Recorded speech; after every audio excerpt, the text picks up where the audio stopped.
Cool. Looks like we're all ready. Thanks for joining everyone to this, our sixth in a series of webinars.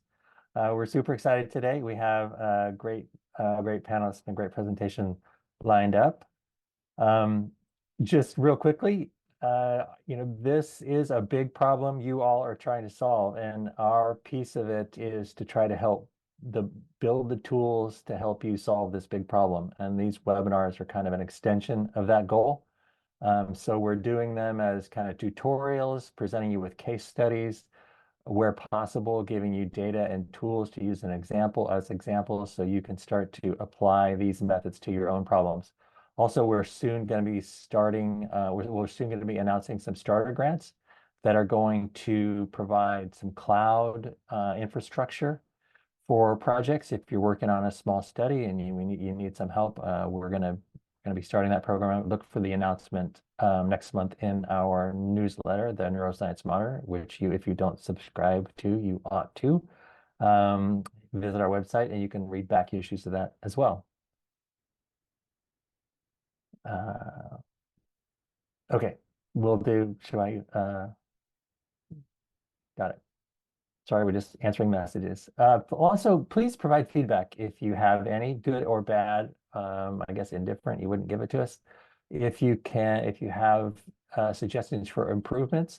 Also, if you have topics or know of speakers, or you yourself have something you would like to share, please let us know. We love nothing more, and I think our colleagues love nothing more than to hear from other people who have solved these problems in the real world. At the company, we talk to a lot of people, we meet a lot of brilliant people, and we see a lot of really cool things, but there's nothing like hearing it from someone who's gone down the path and done it themselves. So if you have an inclination and would like to speak, the mic can be yours very easily. Just a reminder, you can go out and look at replays of our past sessions. We're actually building up quite a little library here now, and we're really super excited about it. So those are all viewable on the webinar-videos link off of our main website. So just a reminder on that. Also, you should have received an email with instructions on how to download assets from the webinar series. If you haven't gotten that and you need it, please send an email to me, or you can also go on the website and do one to the info@moberganalytics.com. A reminder of the upcoming dates. It's always the third Friday of the month. So just real quickly, at 1 p.m. Eastern Time, US. A lot of our European friends are on again today. Thank you for joining. And they get to bring wine or beer or their beverage of choice because it's evening for them. Thanks for joining late on Friday. If you have questions, please post them. Use the Q&A feature of the Zoom webinar. I'm pretty sure if you raise your hand, we can pull you off mute too as well. It's a fairly informal group, and so I know questions are along the way are fine as well. We are super excited today to bring a speaker who we just met last month, Shubhayu Bhattacharyay. We met him last month in Washington, D.C. at the NTBIR General Assembly. He presented a poster and a session describing his work around the disease course of TBI and how he mined prognostic trajectories from ICU data. And it was a fascinating topic. We've always been interested in this concept of disease states of TBI and how a patient moves from one state to another based on the treatment and based on the physiology. And Shubhayu's poster and talk and pitch, or poster and presentation was kind of related to that. His talk was amazing. He is a pretty amazing guy. He was born in Kolkata, India, and grew up in Thailand and Vietnam, and then settled in Los Angeles. He did his undergrad work at Johns Hopkins. He is right now in the home stretch of a PhD at Cambridge. And this fall, he will begin medical school at Harvard. If you get our newsletter, you might have read about the Harlem Harmonization Hackathon. And he was instrumental in brainstorming that with us. We had a lot of fun with him. He is a brilliant and kind guy and a lot of fun. We had a lot of fun with him in DC, and we really think he's gonna do amazing things for this industry as he launches his career. So, Shabai, with that, I will turn it over to you. Well, thank you so much, Craig, for having me, and that introduction was probably unmerited. So I hope I don't set everyone up for disappointment. But I'm really happy to present this work and sort of discuss in a more specific lens, methodologically, what we've been doing at Center TBI. And I'm very excited to have this sort of more of an informal discussion in which we can sort of delve deeper into the details. So I'll start by sharing my screen to get this. All right. Can you see my? Yep. Excellent. Thank you, Craig. Okay. So I have some slides to sort of ground our discussion, but I also have my code open, so I hope we can sort of delve into that as well and discuss. Please feel free to interrupt me at any time, and we can have some fun, look into some of the underlying methodologies to this. So yes, as Craig said, I'm in the home stretch of my PhD. It seems to be a long home stretch, but hopefully we'll get there. And this work that I'm presenting on behalf of a team of very talented Center TBI investigators is about mining or generating these individual trajectories from all the data that was collected for Center TBI, this ICU data, this rich data set. And that presents its own sets of methodological challenges. We use machine learning and time series analysis. So I'll try to discuss some of those methods more in depth. And if you have, like I said, if you have any questions, please feel free to interject. So this work has been published quite recently in NPJ Digital Medicine. So if you're more interested in going into more of the clinical background and implications of this work, please check out this paper from Center TBI, and here are all the investigators that contributed significantly to this, as well as other people. One thing I'll say is that for this talk, because in part I haven't started my clinical training, I may not be qualified to discuss all of the clinical implications of this work, but rather I, as someone with a background in engineering and math, want to sort of get into that aspect of it, more of the programming and methodological aspects of this work. And but if you are interested, please do check it out. And so I'll be going through some of the code, which is publicly available in this GitHub repo, which is also here on this QR code. I'll also have this sort of a little screenshot in the corner that shows you where in the code the specific slide materials is tied to. And as you can see, it's mostly written in Python. We heavily use these packages, PyTorch, to build the machine learning models, and pandas to use to process the tabular data. I know people have their issues with pandas, so I apologize, but that's how we did it in this project. And then we train the models in parallel using GPUs in the Cambridge high performance cluster using PyTorch Lightning, which is quite a nifty package for wrapping PyTorch models and training them in parallel. You'll see about 16% of the repository is in R, and that's mostly ggplot. I was sort of forced to learn this in my undergrad, and I haven't gotten rid of that habit. So I still use R and ggplot for visualization, and so that's what that remaining bit is. And so to provide a quick background of this paper, from imaging and biomarker studies in TBI, we increasingly appreciate TBI as a dynamic and chronic process rather than a single injury event. However, in the ICU, particularly, that disease course of TBI is not well characterized. What I mean by that are these sort of post-injury factors, including host response, neuroplasticity, and repair. We don't quite know how they impact longer-term functional outcomes. And the result of that is that the effects of treatments that we give in the ICU are often ambiguous on the individual level. And so this is a key factor precluding precision medicine for TBI. And so the research questions pertaining to this work are, can we model the associative effect of every clinical event in the ICU, including treatment, secondary insults over time towards long-term functional outcome? Can we understand that evolving pathophysiology with evidence? How well does all the data we currently collect before and during ICU stay characterize outcome? And what these two questions, to me at least, imply are, is it even feasible? Is it possible to integrate all of the heterogeneous modalities of data, given the realities of clinical data collection? Meaning there's unstructured data, there's missing data. How do you get all of that data into a single model? If you think about imaging and physiological data, it's not so trivial to integrate that into a single model. Now, what I will say very quickly is that this approach was not conceived to be a deployable prediction model or to be used at the bedside. And I think that's quite significant because of concerns due to self-fulfilling prophecies and the robustness of variables. So we intended really to develop these prognostic models for explanatory modeling, or data-driven discovery is another word that essentially means the same thing.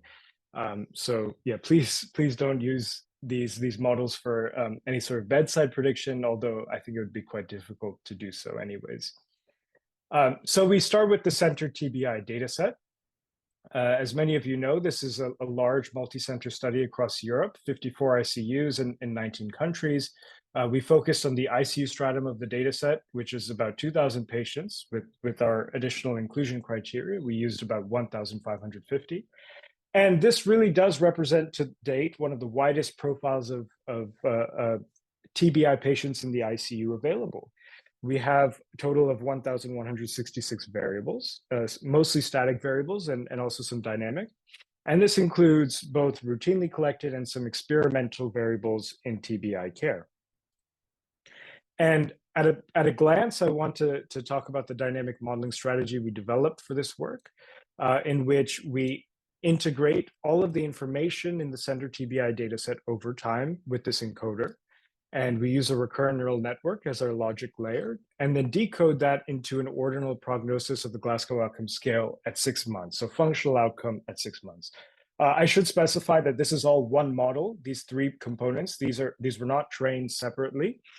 And so, through gradient descent and machine learning, all of the parameters were trained concurrently. But just for ease of visualization, I split it up here.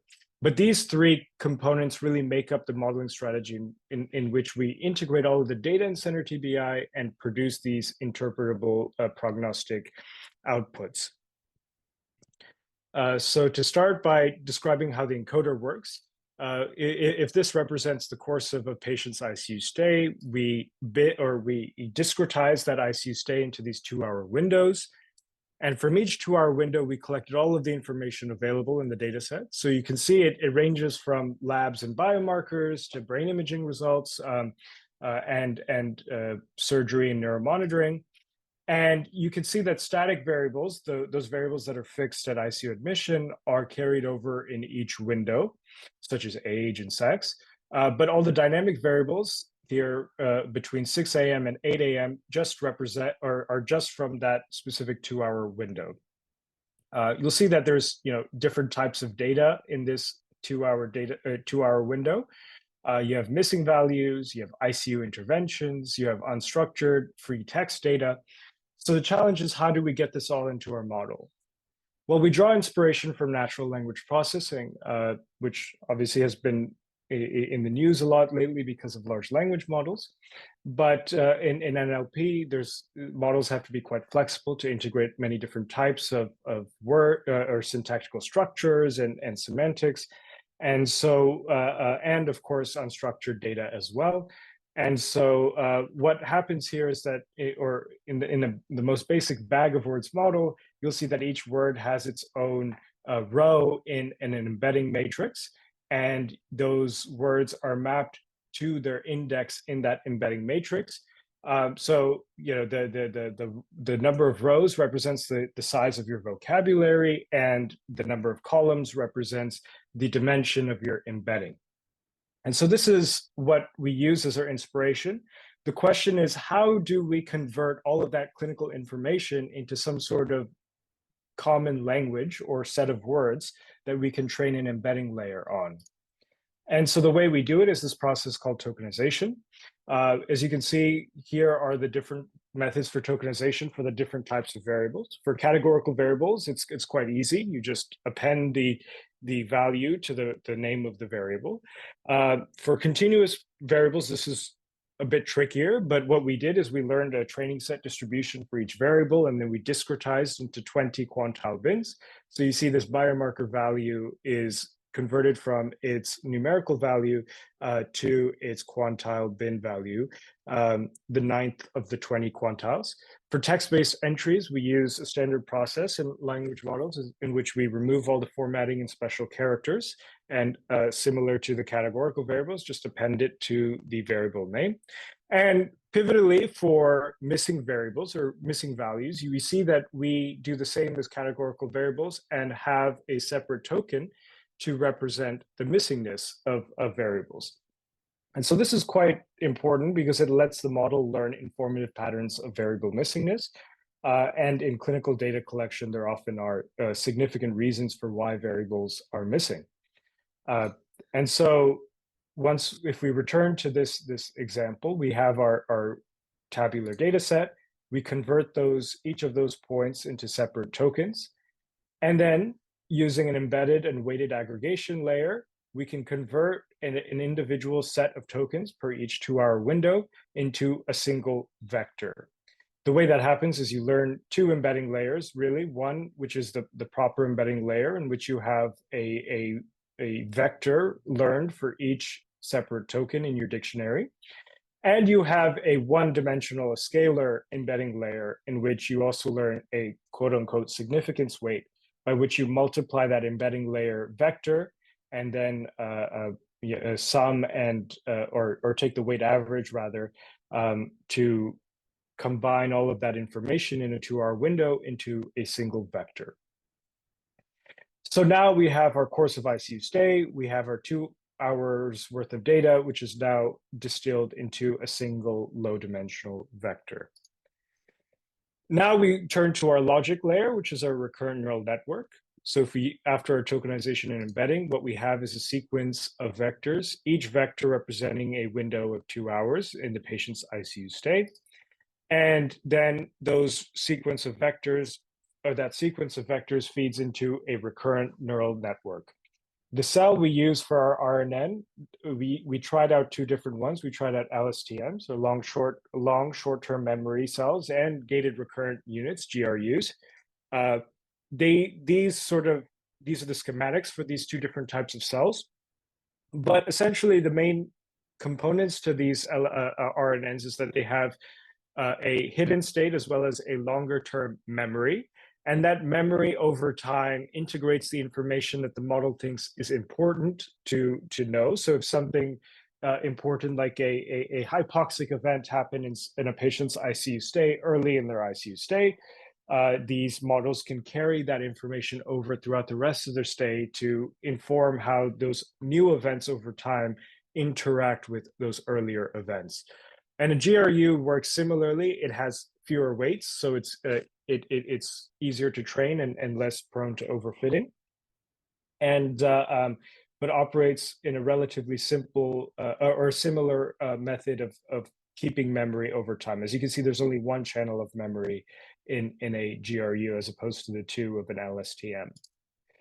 So with the RNN, our objective here is to learn those trends of informative information over time.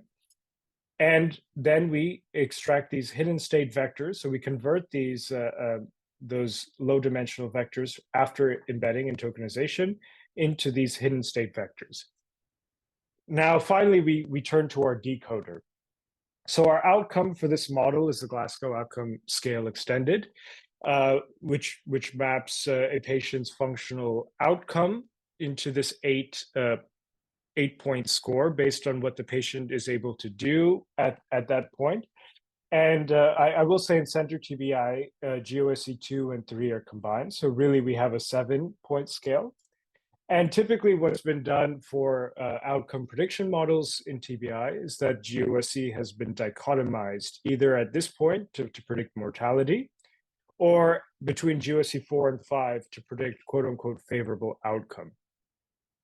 But dichotomization shouldn't cut it because it limits the statistical power of these prediction models and in terms of the relationship of the predictors and the outcome.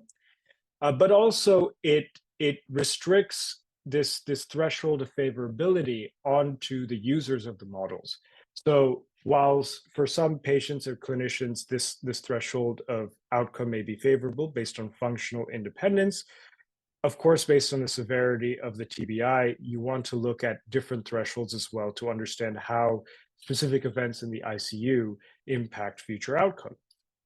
So we used an ordinal decoder, as you can see, which returns a probability of GOSE being greater at each threshold that we have available. Again, 2 and 3 are combined. And it uses a softmax layer to produce probabilities at each of these thresholds. And so what we get from our hidden state vectors is an ordinal trajectories at each threshold of GOSE of that prognosis. The way we assessed the performance of this model was through repeated stratified k-fold cross-validation. So it's 20 repeats of 5-fold cross-validation, and within each training set, 20% was set aside for validation, and this is where we optimized our hyperparameters. And we used bootstrapping for statistical inference. So we used 1,000 resamples of unique patients for bootstrapping, and we used this algorithm called BVCCV, which essentially what it does is when you have different configurations of your machine learning model, it has an in sample and an out sample. You choose the ideal configuration based on your in sample, and then you assess the performance of that model on the outs, or that configuration on the out sample. And so this is a way of efficiently, but also robustly assessing out of sample performance based on your ideal hyperparameter configuration. So it is quite a powerful algorithm, and I recommend it if you're using cross-validation and machine learning. Now, the question is, how do we even trust our model? How do we know that those prognoses are accurate or reliable? Well, one thing that I largely took as my inspiration from statistic or more conventional statistics and in prediction model development is this idea of calibration, which I don't think is assessed nearly as much as it should be for machine learning. And the way calibration is assessed, there's a hierarchy, and this paper does a very good job of outlining the different ways of assessing calibration. But first, you train a logistic regression model on the outputs of your machine learning model versus the true labels. And based on the slope of this simple logistic regression, you can assess whether or not that model is overfit. And so this is it's called the logistic calibration framework. And this is one way we tested model calibration. But if you look at this hierarchy, that I think suffices the weak level of calibration. So the moderate calibration level requires smoothed calibration plots, which we did as well for this paper. And then strong calibration is actually largely infeasible in this paper itself. It acknowledges that moderate calibration is probably good for most prediction modeling instances. But it is important to note that there's always something that can fall through the cracks of these calibration analyses. And so we focus on these two, the weak and moderate calibration analysis. And so for us, we find here that, so for calibration slope, a slope of 1 is the ideal calibration. And what you see is that it takes our model about 8 hours to achieve that suitable calibration. But if you have a calibration slope less than 1, it's actually a sign of overfitting. And so over time, actually, we see that the model overfits.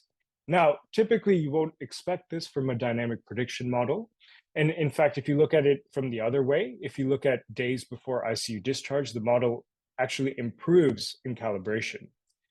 And I'll get to this later, because this is quite an interesting result specifically for our TBI population in terms of why is it that over time we see a deviance from proper calibration.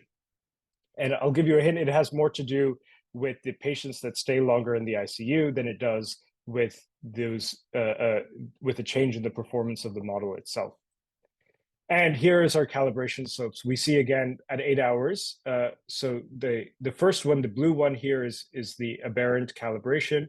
But at 8 hours, we see that significantly the calibration aligns with the ideal line of calibration.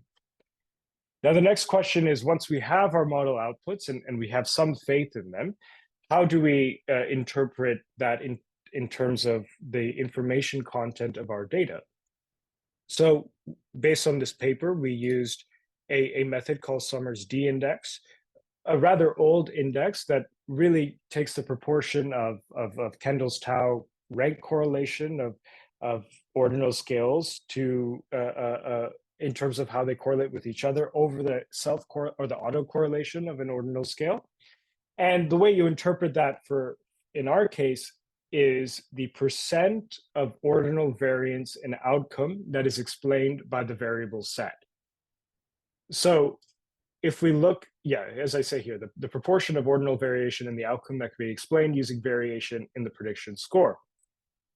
So if we use that as a proxy for information content, here we have explanation of ordinal GOSE, we could see that all of the variables in center TBI explain about 50% of the ordinal variance in 6-month outcome.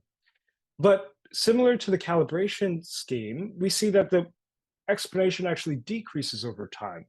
And that's a bit perplexing. It's almost counterintuitive. As you get more information in the ICU, you would expect your explanation to improve. And again, if we look at it towards discharge, we see that that information does improve. In fact, it goes up to 52% at discharge. And this red line, by the way, is a model that's just trained on 10 static variables. These impact variables are often used for baseline risk adjustment and they're validated prognostic measures, but they shouldn't change over time. And so the fact that we see a dip in performance in our static model shows that actually what's happening here is not so much to do with the model or the variables themselves, but rather with the patients that stay over time in the ICU. And so, in fact, if we look at it a different way, if we look at the difference in performance between the full model versus those impact predictors, which is now this red line, or even all of the static predictors, which is this blue line, we do see a slight improvement in performance over time. And in fact, if we look at it another way, which is comparing the performance in longer stay patients versus shorter stay patients based on these different cutoffs, we see that after 5.5 days or so, there is a significant difference in the prognostic ability for these patients. Now, that's quite interesting. Essentially, this is suggesting that longer stay patients are more difficult to prognosticate. And in previous studies, it's been shown that longer stay TBI patients in the ICU are often a severe TBI or more severe TBI cases that don't have those more obvious maybe not the right word here, but a more a certain outcome at the beginning that often leads to something like a withdrawal of life support. So that tells us, in fact, that those longer stay patients who are more severe and in fact receive the most intense treatment are often the most difficult to prognosticate. Now, if we use this model, we can generate individual patient trajectories. So this is an example of a typical patient in center TBI who experienced a moderate TBI. So that's a GCS of 12 and it was 50 to 60-year-old male. And their outcome at 6 months was GOSE 3 or GOSE 2 or 3 rather. So they were severely disabled and functionally dependent. And you can see that the model correctly wavers between or at the threshold of prognosis for mortality prediction. So you can see at times it seems like the patient is, even though it's close to 50%, is expected to survive and then, or is expected not to survive at 6 months. And then something happens and that prognosis improves, and then something happens and it decreases and it improves again. So the question is, what's happening in these instances of ICU stay? Well, we use an algorithm called TimeShap to investigate that large data set, that large vocabulary of features to try and associate specific clinical events with these changes in prognoses. The way that TimeShap works, Shap or Shapley additive values are well known in machine learning research. The way that works is it perturbs specific features in your variable set by masking them. and estimating its effect on the outcome of the model. By doing so, it sort of calculates a score for how important each feature is or how much contribution each feature has towards the output of the model. Now, that's really based for static prediction models. When you have dynamic prediction like this one, or time series models where things change over time, it becomes a bit difficult. So this time SHAP algorithm is used to extend that SHAP methodology into the dynamic domain or the time series domain. And so this is, again, how SHAP works. Traditionally, you have, let's say, a set of features, and you have your average or your baseline values for those features. You mask different combinations of features, and then you calculate the outcome of the model when you mask those features.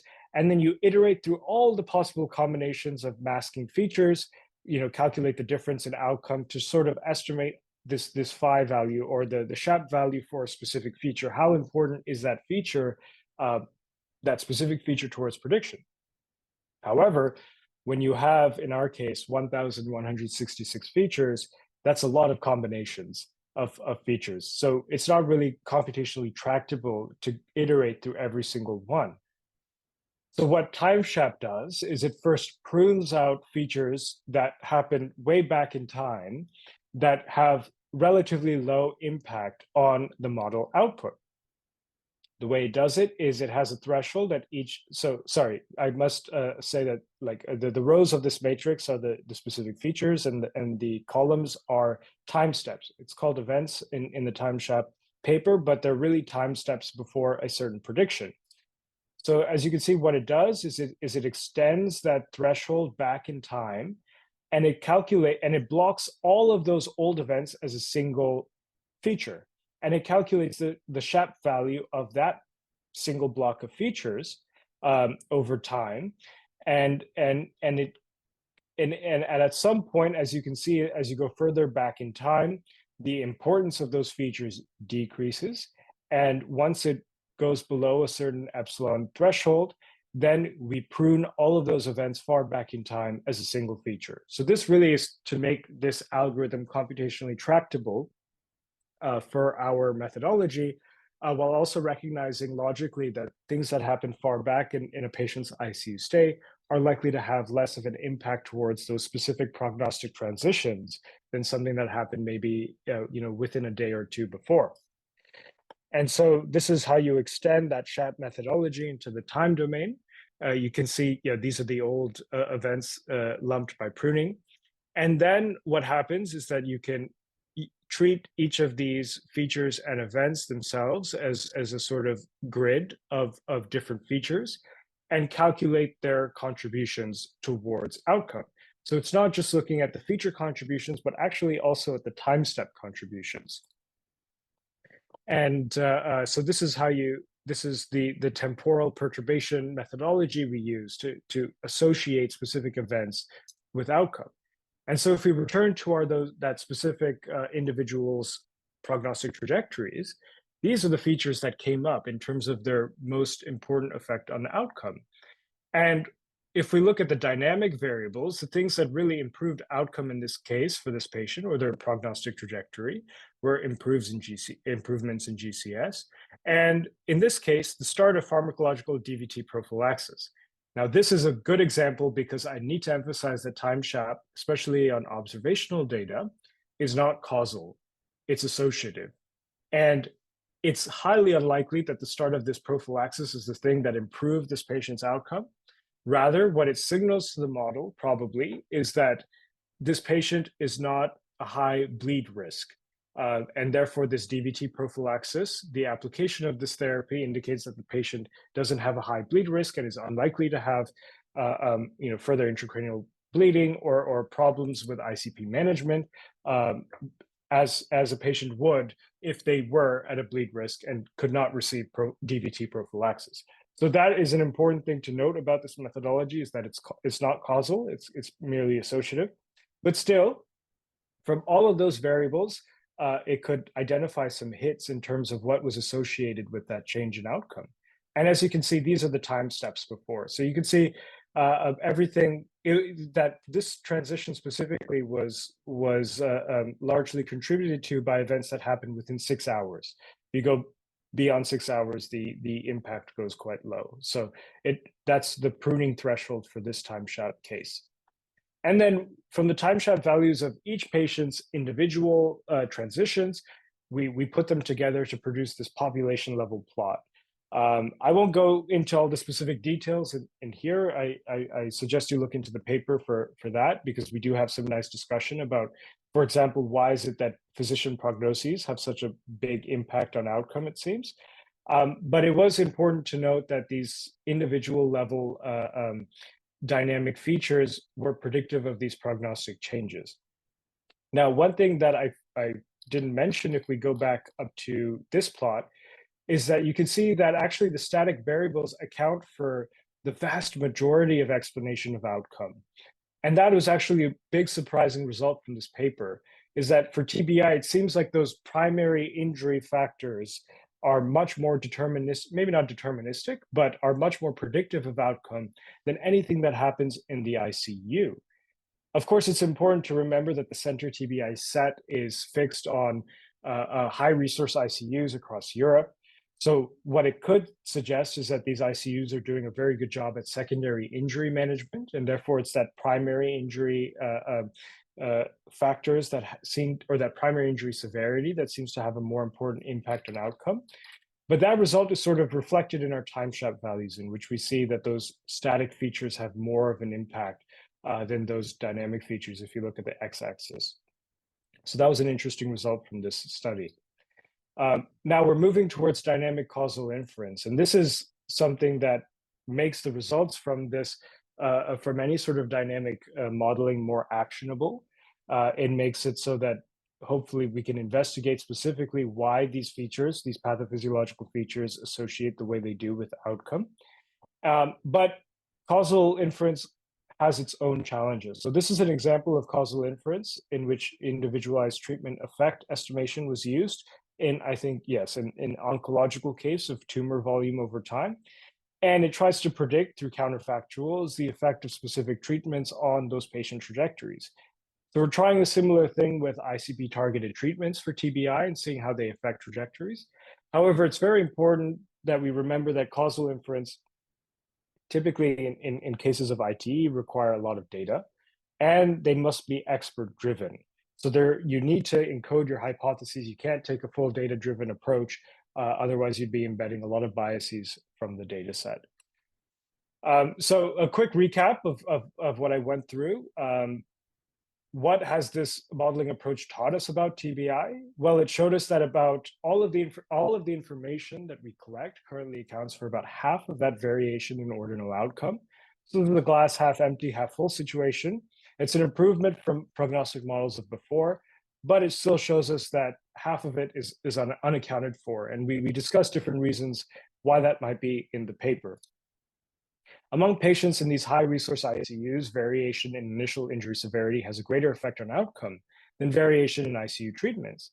And if you pair that with the fact that there's actually quite a big variation in ICU treatments across these centers, but not a commensurate variation in outcome, it may tell us that perhaps there are things that could be changed in ICU care to reduce patient risk, but also it may signify that by targeting secondary injury, we're not achieving the highest possible outcome in the ICU. So maybe it signifies we need a paradigm shift in ICU care towards primary injury treatment.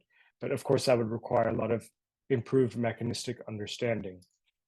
Remarkably, those 10 static variables account for 78% of the explanation of 1,166 variables. And so that suggests that there is a lot of a lot of variables that don't significantly contribute to prognosis.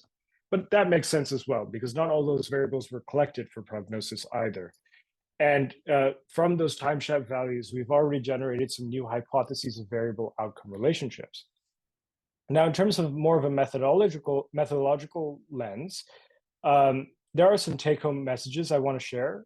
The goal of prognostic modeling should not just be to make the most accurate prediction tool, but also to unveil some mechanisms that improve our understanding. And that's really what we did here. We didn't really intend to make a deployable prediction model, but rather look at all the data and see what associates with outcomes so that we can inform further investigation. Machine learning is most useful for widening the context, or rather the input of models, and improving the detail. But in TBI, as several papers have shown, it's not necessarily useful for incremental gains in performance. Sometimes it doesn't improve performance at all. And this has caused a bit of a troubling resistance to machine learning in the TBI field. But I think it's very important to distinguish the use and utility of machine learning. It doesn't make sense to use the same feature set and arbitrarily add complexity. It's really for improving the context and the detail of our models. Good data is the limiting factor. Right now, we just have this data from high income, high resource ICUs. So with that comes a consideration of biases for causal discovery. And not all data-driven methods are created equal. So machine learning is, of course, highly susceptible to data set bias and algorithmic bias, and it requires careful development and stewardship. So I always like to end with this word of caution that these things shouldn't be generalized as ideally not all clinical research, but it should be reproduced and fixed or trained on specific points of care to learn the best context of the patients that a specific point of care will see.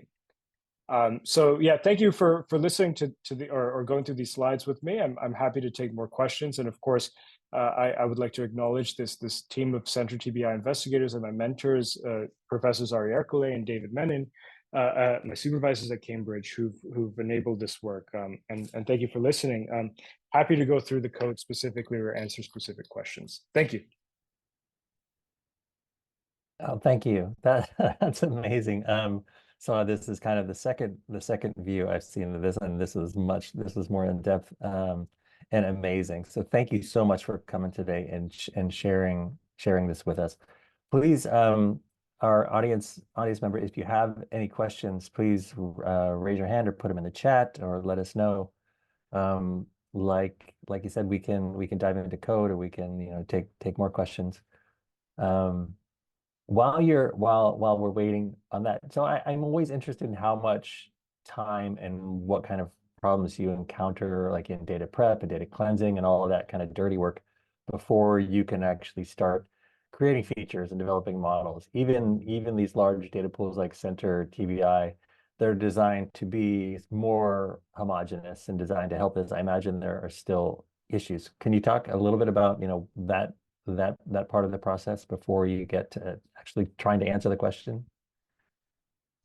Absolutely. I think now I always say, like, this methodology was designed to try and automate all of that pre-processing steps, because if anyone has worked with a large data set, they know that process takes the vast majority of time. It's not so much the algorithmic training or the evaluation and iterative development, but really preparing the data set. And with Center TBI, we were quite spoiled in the sense that it is mostly a structured data set. There are relatively few unstructured or free text variables. But even then, I mean, I can show this. There's this one script here in my repository, which is yeah, look, it's about 2,000 lines of code, and it goes through, it integrates, it does a bit of cleaning on the data set to make sure that it's even ready for this mostly automated process. And so I think my point there is to say that if we're going to scale this up, if we're going to use more live or real-time data collection or live data sets from different centers, we need better standardization and mapping of these common data elements or these terms, and that sort of ties in with the aims of that Harlem Harmonization Hackathon that we've been talking about.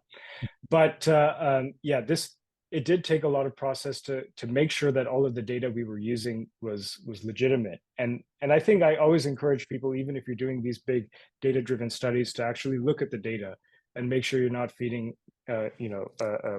useless or potentially harmful information into your models. Cool. Thanks. Mm-hmm. A question in the chat. Do you feel the data granularity was sufficient, or would you have preferred to have higher resolution data implemented in your data set? P.S. I'll have to say this one. P.S. Hugs from the brain physics lab. I wonder who that came from. I love that. Yes, exactly. Well, hello to the brain physics folks, my friends in Cambridge. So yeah, this is another thing because of course with the discretization of time, as if I go back to this slide, we see that we cut the time windows into 2-hour chunks, and of course, there's going to be some information lost here because that high resolution data, there are ICP waveforms, in the high resolution sub-study of center TBI that probably carry more important information or significant information that we're losing by just looking at these 2-hour windows. The reason why we chose 2 hours for this study is because we just focused on the core center TBI dataset, in which the highest resolution of regular collected data was once every 2 hours. Now, what I would say is integrating high resolution data is one of those next steps of this work. And it presents another challenge because we wouldn't want high resolution data to be encoded in this way because, of course, if you cut it down to these 2-hour windows, you're losing the value of that high resolution information.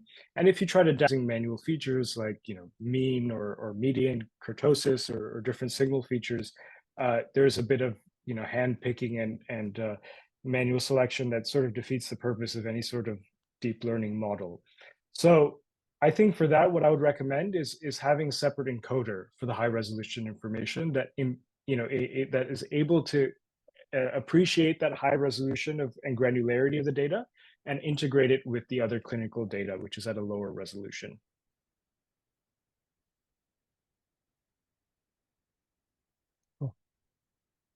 Shubhayu, this is Dick. Great presentation. Thank you so much.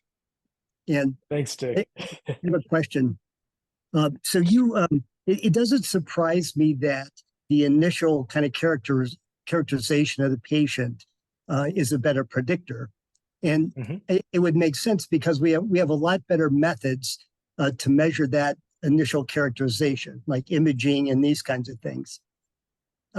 In terms of the care of the patient, my feeling is we really don't have real good metrics to measure the quality of the care that was given in the ICU stay. So, for example, how well was blood pressure managed, or were there any hypoxic events and all of that? And so, to me, it kind of makes sense. And I think you were alluding to that. Do you want to comment on that? Yeah, that's exactly right. I think, and what I talk about in more depth in the paper is that what I hope this study makes us think about is what exactly do we measure in the ICU, and do we measure the important things? Do we record those important things in our data? And my supervisor David Menon likes to say that our job should not be to make what's measurable important, but what's important measurable. And so I think that's what I think about when it comes to ICU care. It's like so much of that information or that disparity in information between static and dynamic information is likely due to the fact that we just don't have such a advanced way of capturing that information. And I think one reason that is because most of the statistical analyses we've done in the past have been using static models. And so we've had a bit of a bias towards those primary factors in terms of their development and methodological checks of robustness over time, and not so much for those dynamic variables in the ICU, because there just hasn't been enough dynamic analysis of variables. But there are some new metrics that are being introduced that have already shown independent prognostic information. I'm thinking of, well, there was a study I worked on before this, which was, introducing motion sensing. And I know there's, other modalities like cerebral microdialysis and, of course, high resolution information that are associated with outcome. And so I think, by testing those things with a dynamic statistical approach, we can do a better job of improving their importance and therefore integration into clinical care. And that's what I think about, Dick, when it comes to the dynamic features.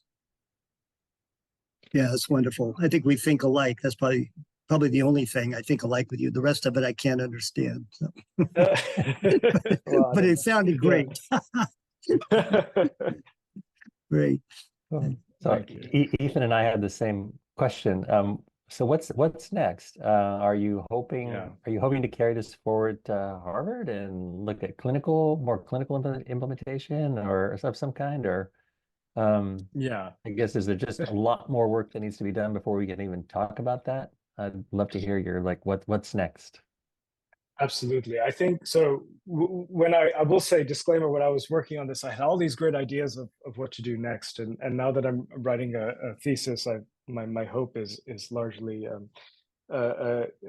broken down at this moment. But if I think rationally about what would be the next steps, well, one, I think I would like to see a rather immediate step would be to validate this methodology, not just validate, but compare the results of this methodology in different contexts. So of course, the most obvious thing is to try it out in a different data set.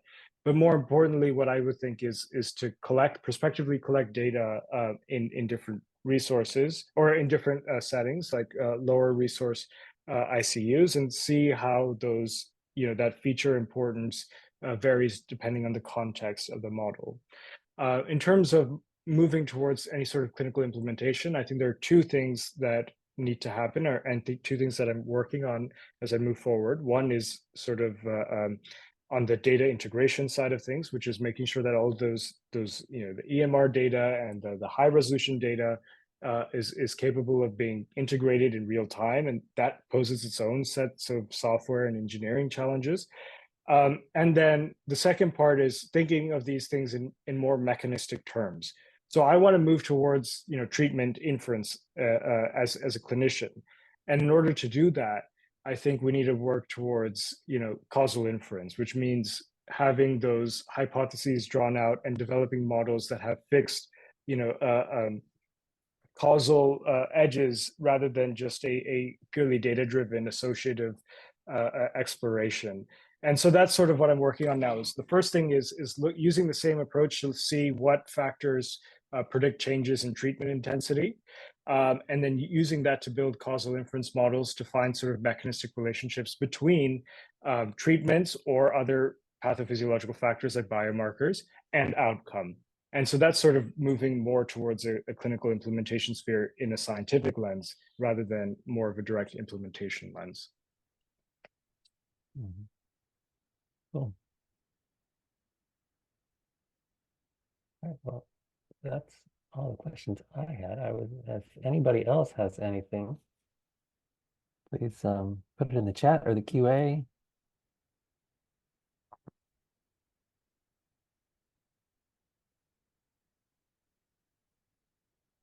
Give people just a second.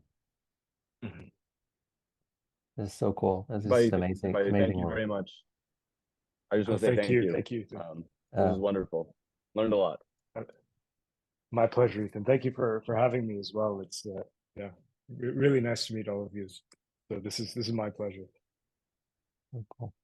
Yeah, and thanks from me too. Really enjoyable.